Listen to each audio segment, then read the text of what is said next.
Mayuresh Joshi from William O'Neill. Hi Mayuresh, good afternoon. Good to see you, Ben. Give us, one stock pick. Anyone.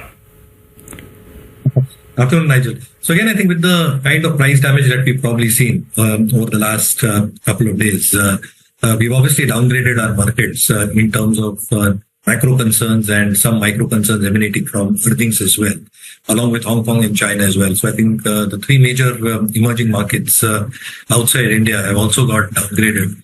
And therefore, we are in the process of creating a watch list. If we do get a rally attempt over the next couple of days, the market holds up to the intermittent bottom that had got created, and after that we get a follow-through day, I think there might be a base case scenario building in that the bottom probably might be in place for the market, at least as this cycle is concerned. But again, I think on the watch list that we're probably creating or have started to create, healthcare or hospital-related stocks probably stay at the top of that. And therefore, stock like an Aster DA is something we've kept on our watch list. Obviously, I think, as I mentioned, you probably need that follow-through day to probably come through. For Aster, again, I think the merger acquisition that is happening with Quality Care, they'll get in excess of 10,200 odd beds. They'll become the number 2 in terms of revenue, with a combined revenue in excess of 7,300 odd crores, with a combined EBITDA margin of close to 19.5%. A good geographical spread will probably happen across with 9 to 10 states now getting represented as a combined entity. And along with that, you will see the combined entity also post significant amount of ROC accretion as well. So our take is that healthcare probably looks like a safe bet. If the market comes out of this slumber or the bottom that it probably creates. And within healthcare, I think a few hospital stocks like Aster DM is something we are keeping. Okay, all right. So those are some names that you are liking, some picks. Let me actually, throw some stocks at you as well. Mayuresh, hi, afternoon, Surbhi here. Today there was a note in the market on Dixon. I think Lara wrote, and they think 20,000 is possible on the stock. It's been noticed. Dixon is doing okay. Some of the other EMS players like Keynes are also up and about. I think Keynes, let's get the stocks up on the screen as well if we can. Dixon's seen some green. Keynes is up about 3-4% as well. Yeah, Dixon another 4% higher. But you just look back at the last 2 or 3 year chart on these stocks and see the kind of massive wealth creation they've done. Mayuresh, would you agree? You think there's still more juice left on the upside? Dixon, Keynes, Sirma, any of them?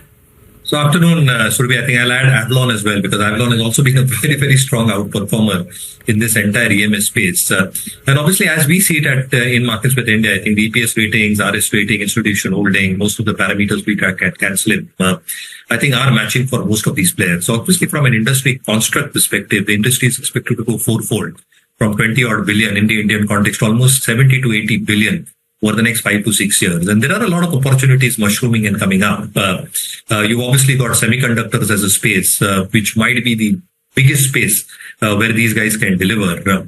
And obviously, I think with a large part of their market gains perspective coming through the ODM part, if that probably translates into better margins and better numbers, I think the numbers might still keep on coming through on the balance sheet.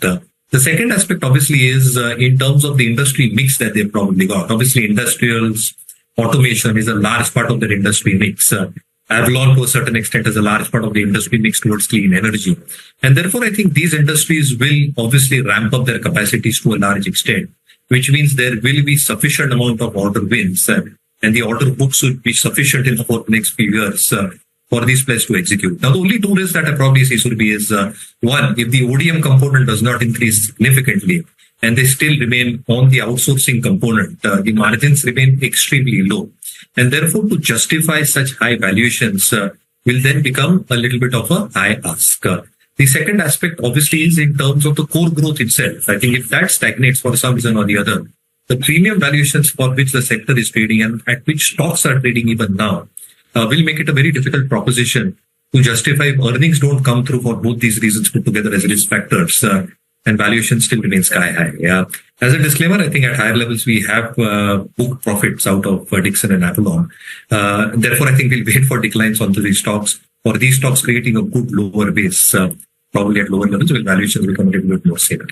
Mayuresh, very quickly, if you could tell us a view on a few of these stocks that are moving around, L&T Finance, First Source. Do you have a view on any of them? No, so Nigel, I think Midcap IT generally will do well. The sense that we are getting from Q2 numbers is that the commentaries have been extremely supportive in terms of earnings growth in dollar terms. You're also seeing expectations from the management in terms of order wins itself. So the order wins are decent enough. There is no pricing pressure probably seen from these order wins as well. And therefore, I think the margin performance should be relatively better for a whole host of these mid-cap IT companies. The second aspect, obviously, is in terms of expected management commentary.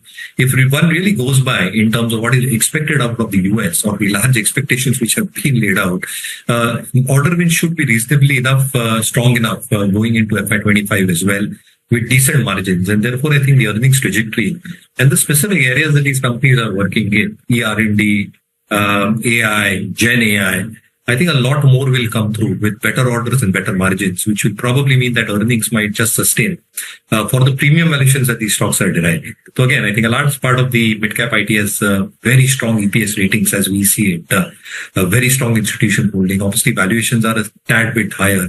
In fact, sky higher for a few companies, which are exhibited by late stage basis, which we avoid. But we are being very, very selective. I think midcap IT, Nigel, will selectively outperform large cap IT in this results. Okay, all right. Tomorrow we'll hear from two more companies, LTI, Mindtree and Infosys. Tomorrow's a big day for earnings. Several nifty companies also reporting. Mayuresh, let's talk about the biggest one of them all, Reliance Industries. I think everyone's waiting for Reliance to wake up, right? And for that value unlocking to happen and the separate listing of the two businesses.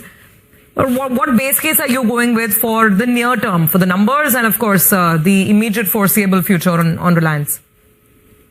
So I think there will be a period of consolidation because I think the RS ratings have obviously gone down as we see it. But again, I think if you look at the core businesses, the retail businesses expected to show a steady state performance. Obviously, the new store additions which have probably happened, specifically in the case of Reliance Retail, that will take some time to ramp up. And because the fixed cost absorption will be relatively higher for new stores, I think the overall numbers might be a tad bit lower. But if you probably have the vintage store comparison done, I think it should be a reasonable performance as far as the retail operations are concerned. Obviously, there have been some concerns in terms of the Jio subscriber base coming off for the last 2 to 3 months. But again, I think the weeding of that is probably happening for lower price subscribers. The general trend for this quarter and the next few quarters is that the revenue market share and the subscriber market shares for the telecom operations should be stable, should get maintained. And obviously, one is awaiting the demerger news as well. On the upstream part, again, I think what probably goes through in terms of GRMs relatively better to what Singapore GRMs will be because of the feedstock options that they probably got. And the new projects that they're probably going with, I think a calibrated approach to that in terms of what timelines we're probably looking at because they're taking a very, very calibrated approach in terms of leverage on balance sheets, which also should play positively. But again, I think we'll wait out for numbers, but I think the stocks RS ratings, as I said, badly beat down. I think it's going through a period of consolidation. Let's see how the numbers play out.